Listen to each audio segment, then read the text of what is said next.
दोस्तों एक बहुत बड़ा मसला जो काफ़ी ज़्यादा लोगों के साथ आ चुका है और लोग उसको डिफरेंट प्लेटफॉर्म पे जो है वो यानी बता भी चुके हैं। उन्होंने वहाँ पर सवालात भी किए हैं और अपना जो एहतजाज है वो भी रिकॉर्ड किया है डिफरेंट जगहों पे। पर कुछ लोगों ने मुझे भी कमेंट सेक्शन में बताया, बल्कि व्हाट्सएप में मैसेजेस भी करके ये चीज़ें उन्होंने हमारे साथ डिस्कस की। और उस मसले के ऊपर हम बात करेंगे दोस्तों, और उससे कैसे बचा जा सकता है वो भी आप लोगों को हम बताएंगे। तो दोस्तों, क्योंकि हमारा जो चैनल है वो कार से रिलेटेड, ऑटोमोबाइल से, तो उसी से रिलेटेड हम आप लोगों के साथ इन्फॉर्मेशन ज़रूरी समझते हैं। हमारा फ़र्ज़ बनता है, क्योंकि अगर आप लोगों को हम नहीं समझाएंगे तो फिर कौन समझाएंगा।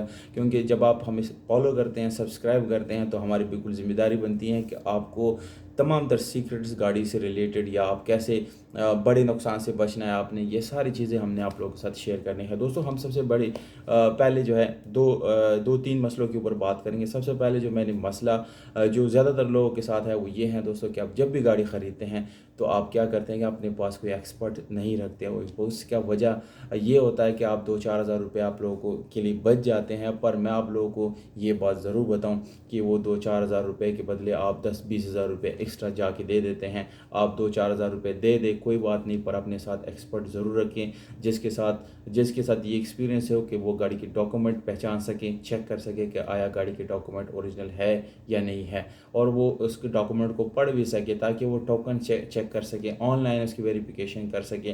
नहीं तो कम से कम वो एक्साइज से जाके उसको एक दफ़ा वेरीफाई करके आप लोगों को बता सके। तो इस तरह की इन्फॉर्मेशन जो है लेने वाला बंदा आप लोगों के साथ ज़रूर होना चाहिए दोस्तों। इसके अलावा अगर आप गाड़ी की बात करेंगे तो गाड़ी को मकैनिक ही ज़्यादा यानी अच्छे तरीके से चेक कर सकते हैं। अगर आप फैमिली यूज़ के लिए लेते हैं, आपने पहले गाड़ी नहीं ली, आपको एक्सपीरियंस नहीं है, तो प्लीज़ खुदारा अपने साथ कोई एक्सपर्ट ज़रूर लेके जाएं। क्योंकि रीपेंट गाड़ियाँ आप लोगों को जेन्युइन गाड़ी के मद में सेल कर देते हैं, और आप जो है मासूम बन करके वो ख़रीद लेते हैं, क्योंकि आपको तो पता नहीं होता। अगर आपको पता होता तो आप वो ज़रूर ना ख़रीदते।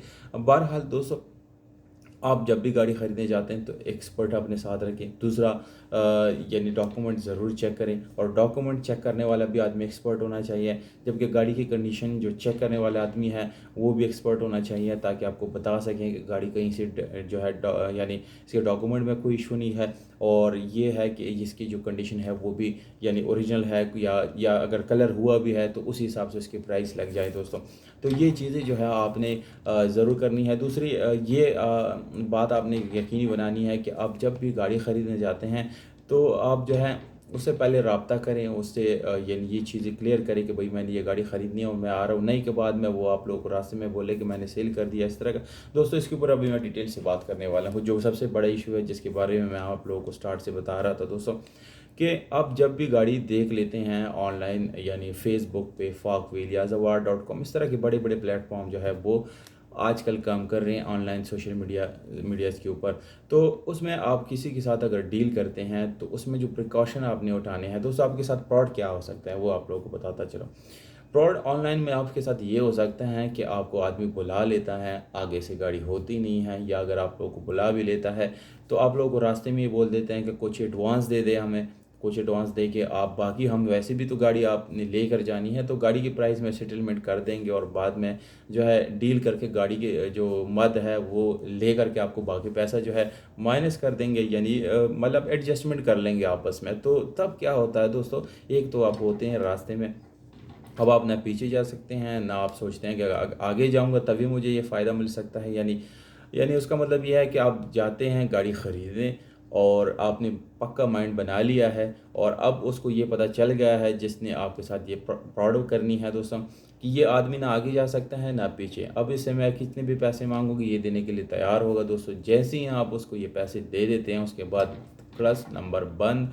उसके बाद आपने उसको कॉल करनी है, व्हाट्सएप पे मैसेज करनी है, ना आपको रिप्लाई मिलेगा, ना कोई आपसे बात करेगा। बल्कि असल में ऐसी कोई गाड़ी होती ही नहीं है दोस्तों। इन शॉर्ट अगर आप लोगों को बताता चलूँ तो ये बताऊंगा तो ये शॉर्ट में ये है कि दोस्तों ऐसी कोई गाड़ी नहीं होती। बल्कि मार्केट में जबकि हम हमारे जितने भी ये कस्टमर्स है, जितने भी लोग हैं जो गाड़ियों का काम करते हैं, या जिन्होंने खुद ख़रीदनी होती है गाड़ी फैमिली के लिए, तो हम लालच में आके सस्ती गाड़ी के पीछे जो है दौड़ लेते हैं। और जब हम जाते हैं और जब हम मौके पे पहुंचते हैं, या मौके से पहले से ही हमारे साथ फ्रॉड हो, और ये एक दफ़ा नहीं कई दफ़ा हो चुका है दोस्तों। कई लोगों ने मुझसे रब्ता किया कि हमारे साथ ये प्रॉब्लम, इवन हमने भी जब उससे रब्ता किया, क्योंकि ये सारी गाड़ियाँ हमारी अपनी नहीं होती, बल्कि डिफरेंट सिटीज़ से डिफरेंट ओनर्स होते हैं, शोरूम होते हैं, वो लोग हमसे रब्ता करते हैं। अब हर आदमी के ऊपर तो ये नहीं लिखा होता है कि ये चोर है या ये। इससे इससे बचने का तरीका क्या है दोस्तों? सिर्फ एक ही तरीका है, वो है एहतियात। तो जब आप एहतियात नहीं करते और इतने ज़्यादा पैसे आप जमा करके फिर भी आप एहतियात नहीं करते, तो मेरे ख़्याल से आपको सलामी करनी पड़ेगी फिर। अब दोस्तों इससे आपने बचना कैसे है? सपोज़ आप पेशावर में बैठे हैं या लाहौर में बैठे हैं या पिंडी में बैठे हैं और आप कोई भी गाड़ी ख़रीदने जा रही हैं, वो सिंध की कोई सिटी है, पंजाब की कोई दूर दराज जगह है, आप KPK में आते हैं, सिंध में जाते, बलूचिस्तान किसी भी सिटी में जाते हैं, तो आप सबसे पहले क्या करना है कि अपने साथ कोई एक दो दोस्त, तीन दोस्त ज़रूर लेकर जाएं। एक गाड़ी में एक पूरा ग्रुप जाएं, अकेले बिल्कुल मत जाइएगा उधर, क्योंकि वहाँ पर आपको आपके साथ कुछ भी हो सकता है ऐसी कोई गाड़ी ना हो, वो जस्ट आपको बुलाना चाहता हूँ, आपको लालच दे करके बुलाएं, आपको जो है वहाँ पर बिठा सकते हैं, आपके अगवा बराए तावान मांग सकते हैं, बहुत सारी प्रॉब्लम यानी हो सकता है। आप कभी भी अकेले नहीं जाना आपने गाड़ी ख़रीदने के लिए। अब दोस्तों ये तो हो गया एक में, कि अकेले नहीं जाना। दूसरी मसला मैं पहले डिस्कस कर चुका हूँ कि अपने साथ एक्सपर्ट लेकर जाएं, ताकि गाड़ी आपको वो समझा सके कि ये गाड़ी इतनी की है और क्लियर है कि नहीं है। ये चीज़ हो गई दूसरी। तीसरी ये है दोस्तों, सबसे बड़ी जो गलती आप करते हैं वो ये है कि आप अपने साथ इतना बंडल पैसों का लेकर जाते हैं और उसके सामने बैठ जाते हैं। खुदा रहा ऐसे बिल्कुल भी ना करें। आप जब भी गाड़ी ख़रीदते हैं तो अपना एक अकाउंट बनाएं, उस अकाउंट में अपना पूरा अमाउंट जो है वो इन्वेस्टमेंट करें। अपने साथ चेक बुक और ATM कार्ड ज़रूर रखें। जो डेबिट कार्ड होता है वो पाकिस्तान की किसी सिटी से भी आप पैसे निकाल सकते हैं, चेक बुक के थ्रू आप जो है कैश निकाल सकते हैं, यानी कोई इशू होता नहीं है। अगर आप लोग करना चाहे तो ये बिल्कुल ईज़िली कर सकते हैं। सबसे पहले क्या करें, 3-4 हज़ार 5 हज़ार रुपये जेब में रखें, उससे बात करें कि भाई ये गाड़ी हमें, जब आप वहाँ पर पहुँचते हैं और यानी रियल एक आदमी सेलर है, तो आप उससे ये डील करें कि ये गाड़ी हमें इतनी में चाहिए। अगर आप देते हैं ठीक है, आप पूरा डील से, सपोज़ आपका जैसी भी है वो डील हो जाता है इन केस, तो आप उसको बोलिए ये 5 हज़ार रुपये और मैं आपको बाकी पैसे 3 घंटे बाद ला के देता हूँ, 4 घंटे बाद ला के देता हूँ, या आप अकाउंट नंबर दे, मैं आपके अकाउंट में ट्रांसफ़र कर लेता हूँ। तो सबसे सेफ तरीका ये है दोस्तों। आप इतनी बंडल लेके जाते हैं वहाँ पर लोग पागल हो जाते हैं वो पैसे देख करके। पाकिस्तान में तो वैसे इतनी गुर्बत है, लोग इतनी भूखे हैं कि हमको क्या बताऊँ मैं।